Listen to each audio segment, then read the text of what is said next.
everyone, welcome back to my channel. I hope you all are doing so guys, मैं आप सभी के लिए एक और हॉरर स्टोरी वीडियो लेकर आई हूँ। तो आप सभी को अगर स्टोरी वीडियो अच्छा लग रहा है, हॉरर स्टोरी वीडियो, तो प्लीज़ कमेंट करके बताना और लाइक शेयर सब्सक्राइब भी कर देना। तो गाइस, मैं आप सभी के लिए फिर से एक हॉरर स्टोरी वीडियो लेकर आई हूँ। तो ये वीडियो है मिस्ट्री ऑफ एनाबेला डॉल।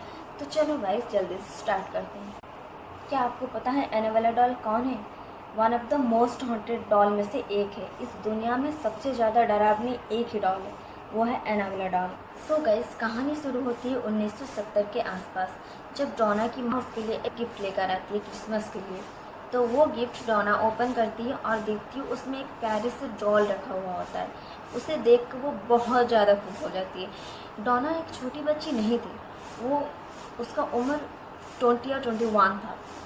तो जब वो डॉल को देखकर खुश हो जाती है, तो आप खुद रियलाइज़ करो कि आप इतने बड़े हो चुके हो, फिर भी आपको एक डॉल रिसीव होता है आपको गिफ्ट में, तो आप बहुत ज़्यादा खुश हो सकते हो, है ना।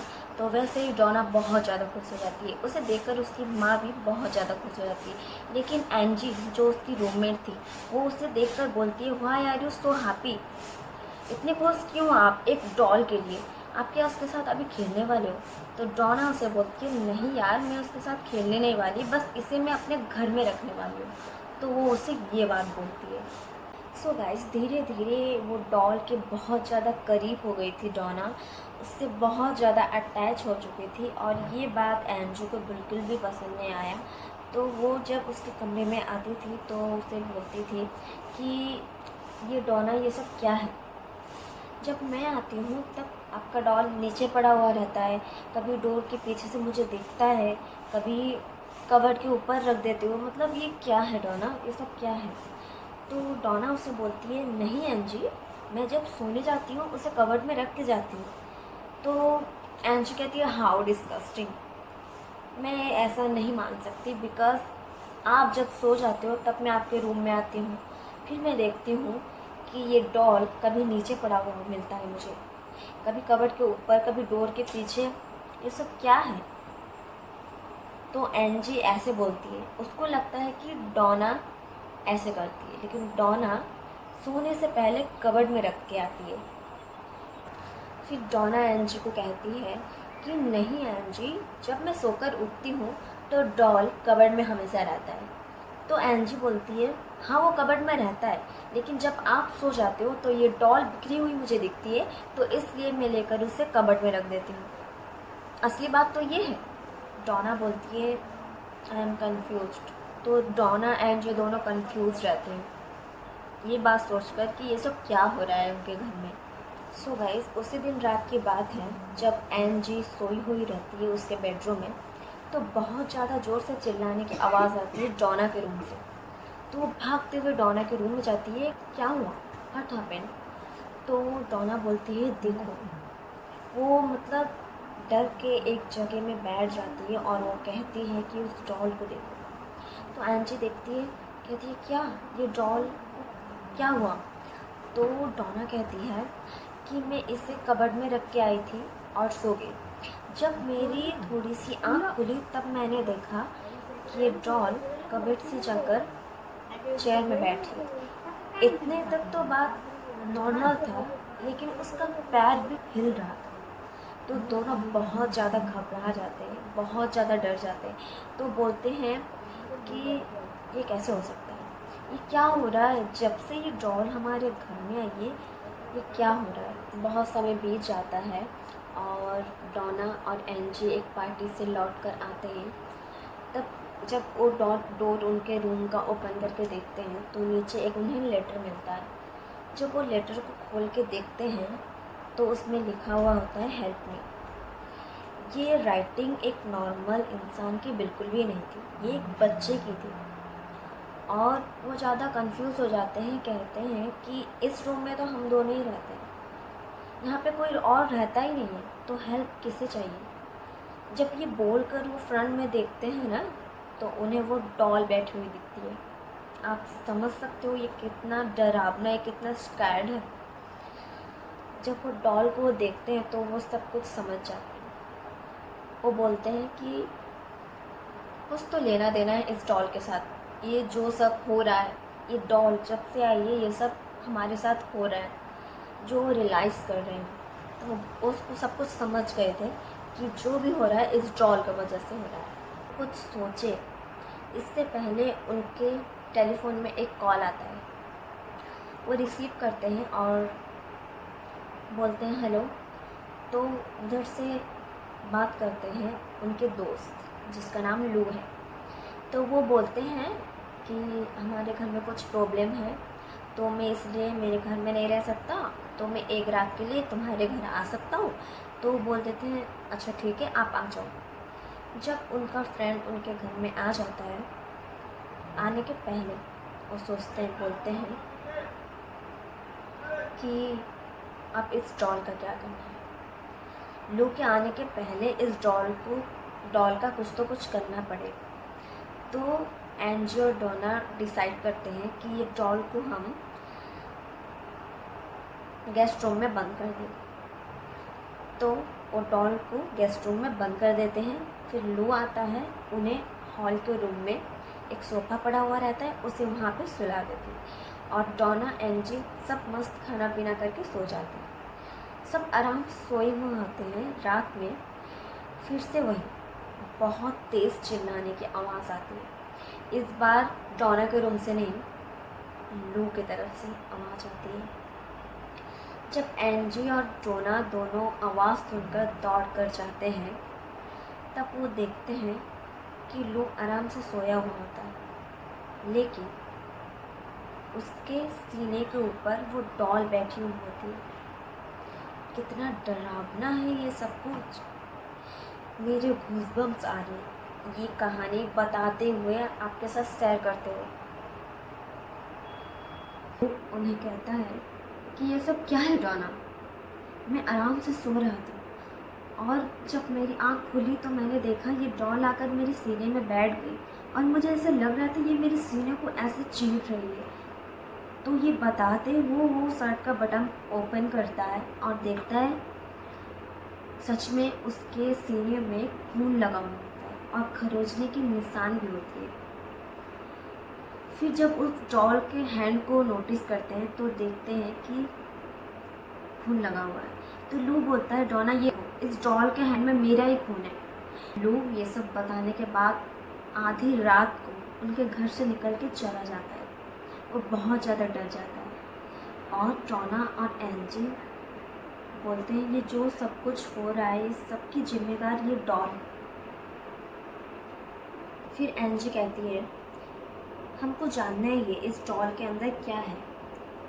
ये ऐसे मतलब इतना सब कुछ कर लेती है और हमें खबर नहीं है, लेकिन हम जो कुछ भी करते हैं, जहाँ भी जाते हैं, इसे हर चीज़ को खबर रहता है। जैसे कि मानो ये हमें स्टॉक कर रही है।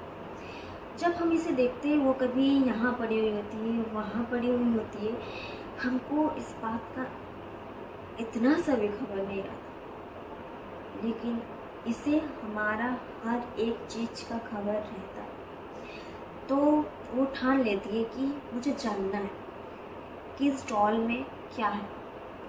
ये इतने जगह ट्रैवल करती है और हमें पता नहीं। फिर डोना और एंजी ने कहा इस डॉल का बहुत हुआ, ये आज लिमिट क्रॉस कर चुकी है।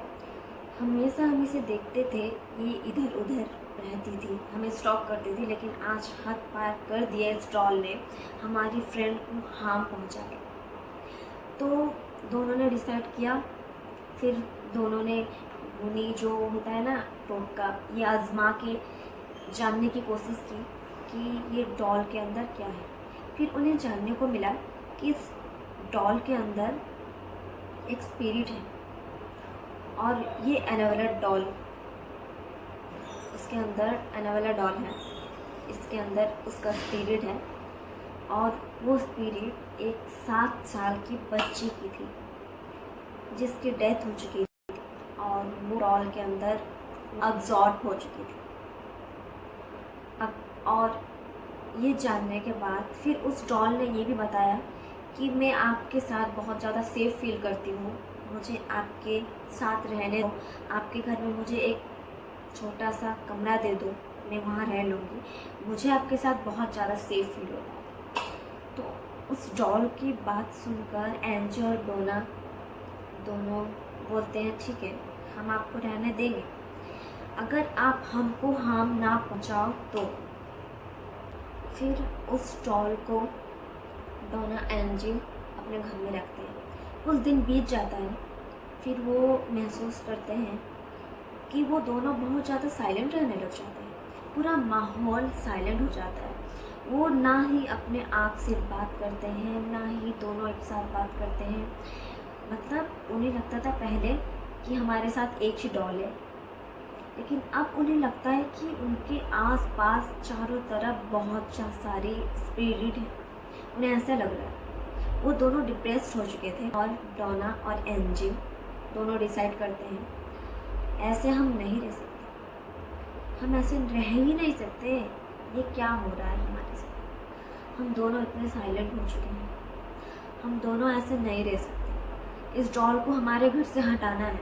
ये दोनों वो डिसाइड कर लेते हैं। फिर एंजी कहती है मैं एक फादर को जानती हूँ जो कि चर्च में रहते हैं, हमारे घर के पास जो चर्च है वहाँ पे रहते हैं। तो वो फादर को एंजी बुलाती है। फिर वो जो फादर थे उस डॉल के ऊपर कुछ वाटर स्प्रे करते हैं, डालते हैं, फिर उसको थोड़ा प्योर करते हैं। उसके बाद वो उनके गाड़ी में उसे रख कर साइड में निकल जाते हैं चर्च की तरफ। लेकिन रास्ते में कुछ ऐसा होता है, वो लेके जा रहे होते हैं लेकिन वहाँ पे उनका एक्सीडेंट हो जाता है और डोना और एंजी दोनों मतलब उस डॉल को जाने के बाद वो बहुत ज़्यादा फ्री माइंडेड हो जाते हैं। वो बहुत ज़्यादा फ्री रियलाइज़ करते हैं, बहुत ज़्यादा फ्री हो जाते हैं और वो दोनों आराम से सो जाते हैं। जब वो सुबह आँख खोलकर देखते हैं, जब उनकी आँख खुलती है तब वो देखते हैं कि उसी चेयर के ऊपर एनाबेला डॉल बैठी हुई होती है। वो बहुत ज़्यादा घबरा जाते हैं। सो गाइस, डोना और एंजी के पास और कोई रास्ता नहीं था एड और लॉरेन के बाद। तो वो एड और लॉरेन को वहाँ पे वो बुलाती है, उनके घर में लेकर आती है। जब लॉरेन उस घर में एक कदम भी रखती है ना तो उसे गूज़बम्प्स आते हैं और वो फील करती है कि कुछ ना कुछ यहाँ पे है। फिर वो डॉल को दिखाती है। फिर उस डॉल को जब देखती है ना तो बोलती है इसमें कोई स्पिरिट नहीं है, इसमें कुछ नॉर्मल स्पिरिट नहीं है, इसमें तो डेविल है, बहुत गंदा डेविल है। ऐसा शैतान है इसके अंदर जो कि जीना हराम कर सकता है। ये तो हर घर को बर्बाद कर सकता है, ये सब कुछ बर्बाद कर देगा और जितना इसको अपने पास रखोगे वो उतना आपके सांसें छीनने की कोशिश करेगा। फिर लॉरेन उन्हें बोलती है कि हमारे पास एक म्यूजियम है, हम ऐसे बहुत सारे एंटिटी वहाँ पे रखते हैं, तो मैं इसे अपने साथ लेकर जाऊँगी, उसे लॉक करके रखूँगी वो म्यूजियम में। तो गाइस, ये थी कहानी। आज भी वो म्यूजियम में एनाबेला डॉल कैद है, एक कांच के बक्से में। आज तक वो कैद है और उसे कोई भी देखना पसंद नहीं करता। तो गाइस, आज के लिए इतना ही। ये वीडियो आपको कैसा लगा कमेंट करके जरूर बताना और लाइक शेयर सब्सक्राइब कर देना, बेल आइकन को भी प्रेस कर देना। मैं मिलती हूँ नेक्स्ट वीडियो में। बाय।